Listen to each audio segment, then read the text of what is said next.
paper, but I put coins up on the screen, so everything would work with that. This is a talk I gave to our club a long time ago, and I actually dusted it off in 16, and Jerry and I were at Fulton, at the Fulton Club, and I gave the same talk there. So you'll see their name on it. I just dusted it off again because Chris said that there wasn't anything available for tonight. Let me make sure this is going to work. Okay. It's about printing experimental and others. It was in 16 in Fulton. It was overview, and there were a few different types also talked about. Talked a little bit about the RNA, made sure that they know that we existed too.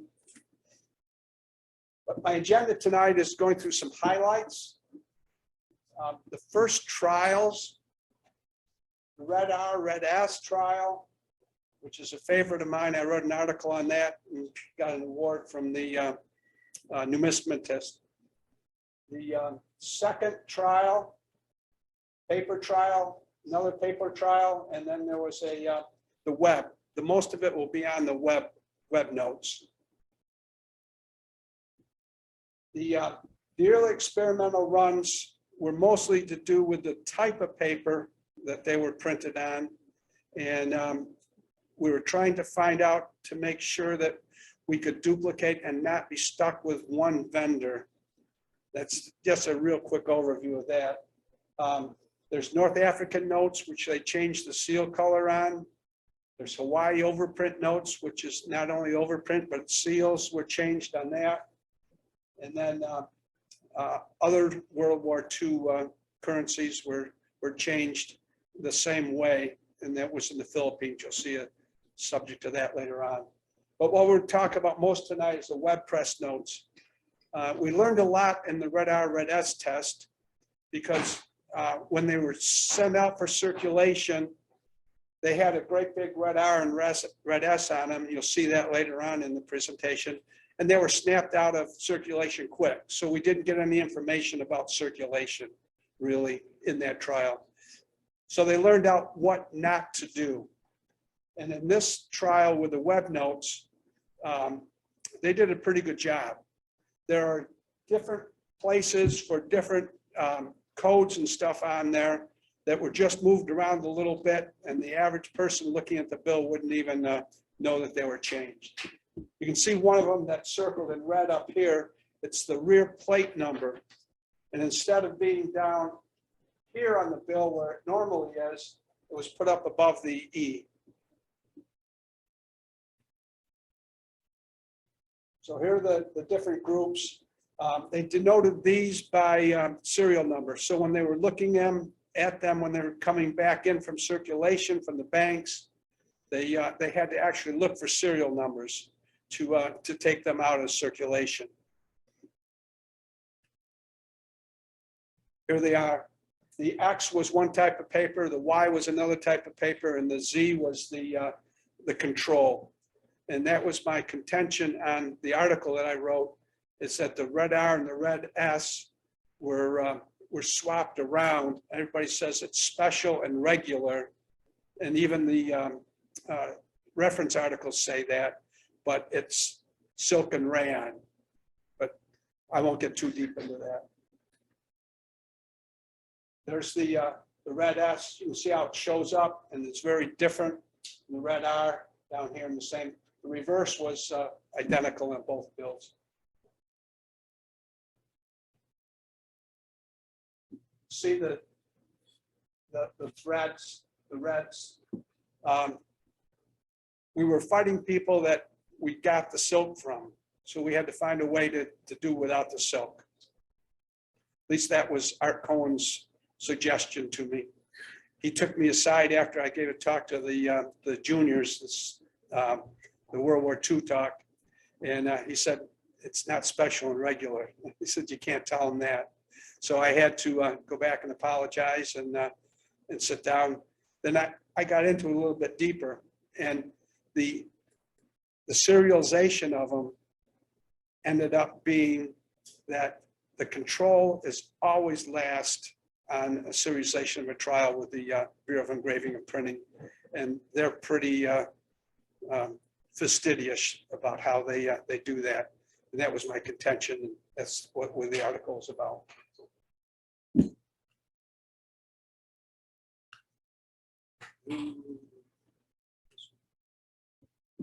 The other experimentals was all about different paper.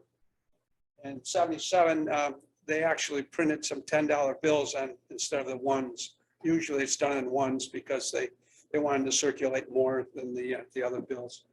So that's one that I still got to find. That's Nantucket paper. Silver certificates. This is the notes for during World War II. We could demonetize them real quick if we got into a situation where a base was overrun or something like that. My father actually had some on his way over to Germany through France and lost them in a poker game before he got to use them where he was supposed to use them. This is so we wouldn't have to pillage and plunder. We could go trade for local currencies and have it.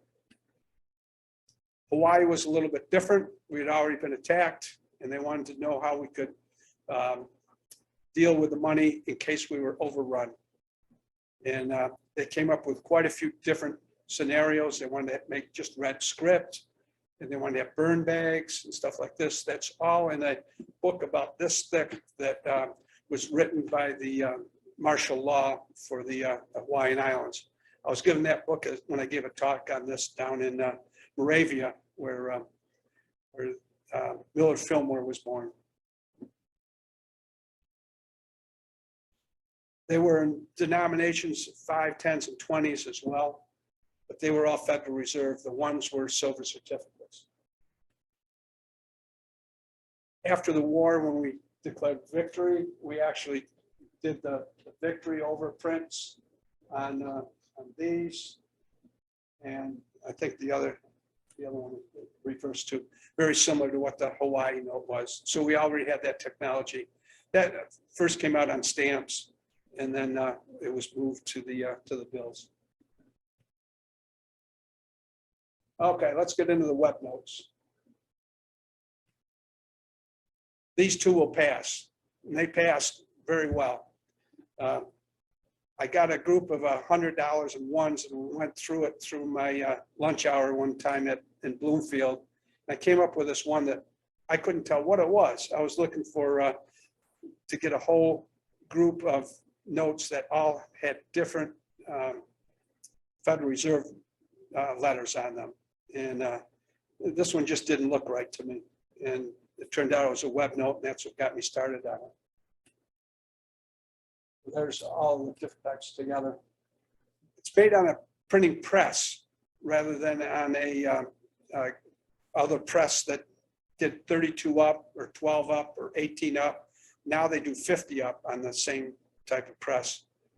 So all those have a special position number on it. But when you do it roll to roll, like you unroll a toilet paper or paper toweling and put it through a web machine, that's the way. They spent millions of dollars on this machine, sold it for $600,000 when they were done with the test. Series started out in 88A, and this was about 92. And then, as you can see, there was usually another number up here that determined the plate number, and a couple other things over on this side. But it looks like a regular bill. Even enlarged, you can't tell much difference.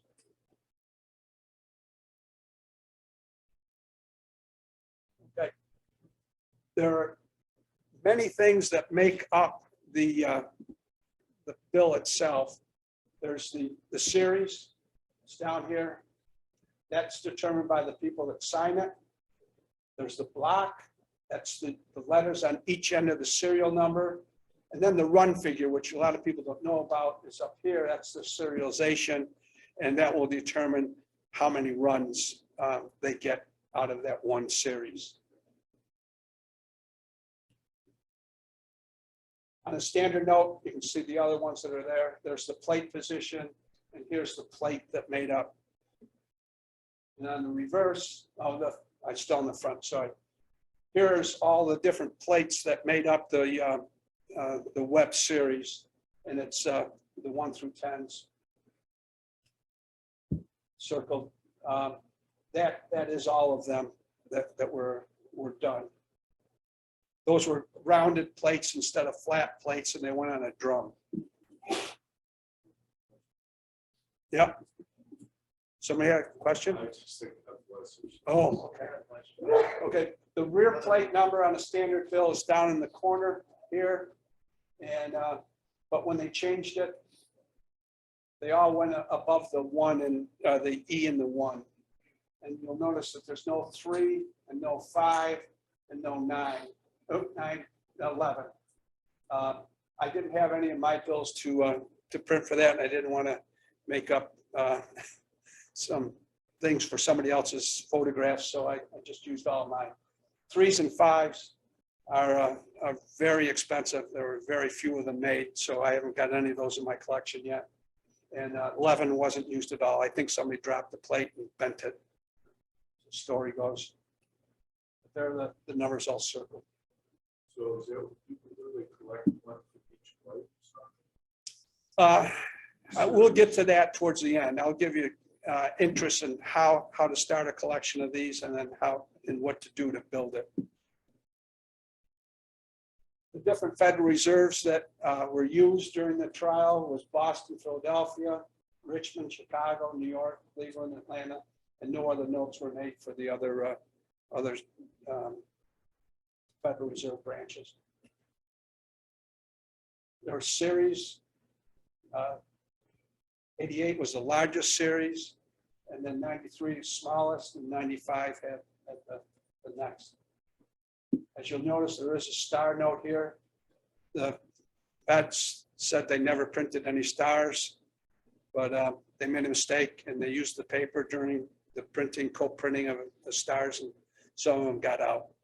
I've got an example that's a 55, and that's a pretty nice note to have when they say that there was none made. The dates of the different co-printings all here. You can see it started in 92 and ended in 96. And that printing press is still in work now. Somebody bought it for under $1 million, and it was 5 to 10 million when they bought it originally. The run numbers start and go through a 640,000 note run.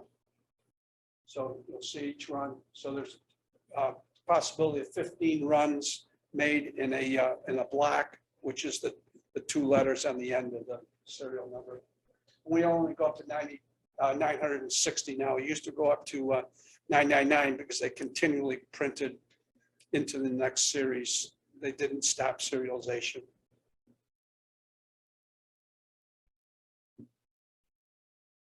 So again, there's your black letters, your series, and your run figures. That would be run 5.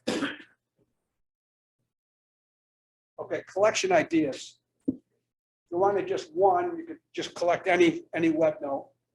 2, you could take the 1993 series, block series, and have a collection of 2. 3, you could do a note from each one of the different series. 4, you could come up with a run set. It was a block, and it had 4 different runs in it. 5, you could do all of the 1995. 6, you could look at all of Atlanta in the 88A. 7, 1 note from each of the Federal Reserve cities that issued a web note. And 8 would be 95 would be a block run. 10, front plate. 11, back plate. 15, the 88A or a run set. 22 would be a block set of all series.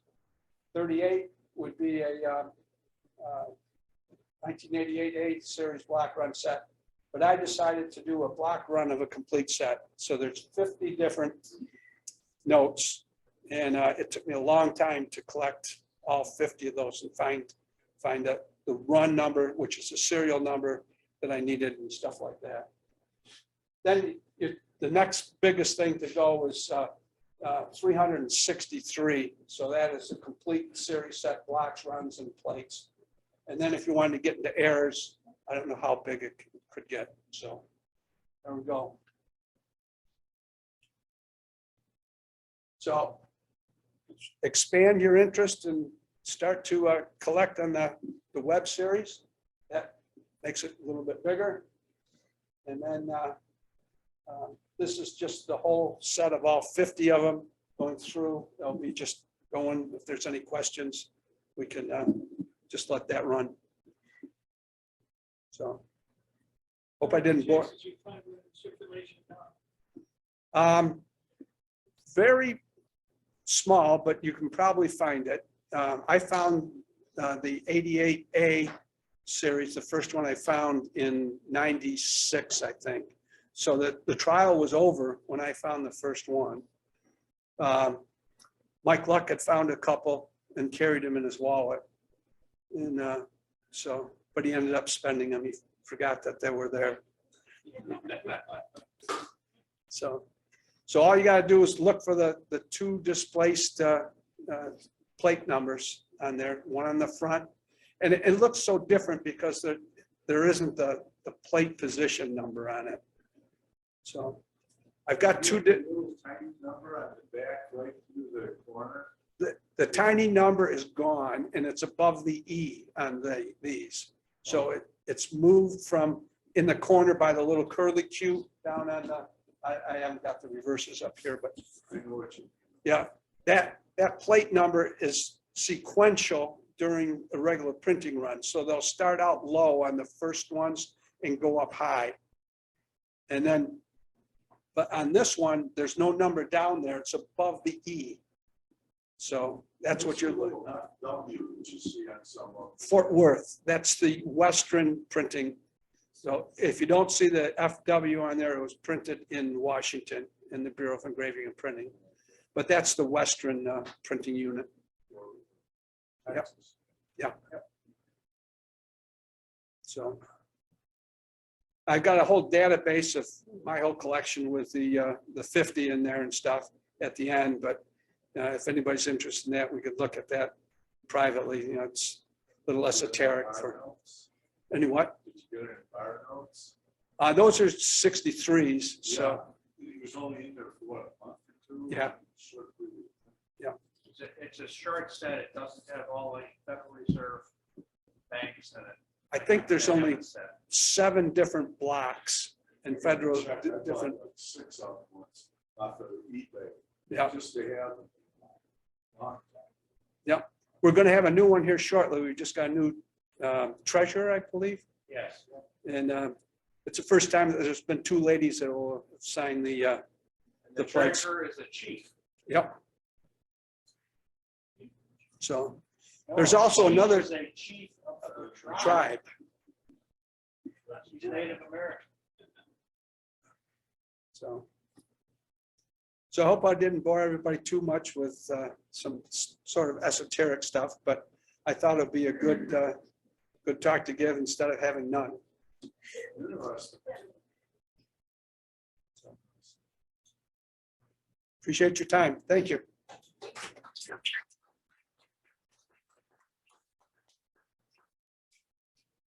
All right, thank you, Chip. That will conclude tonight's normal business. I'll be looking for a motion to adjourn. In a second. Sorry. Yep. All right. Now we'll move on to the auction. Scott, whenever you are ready.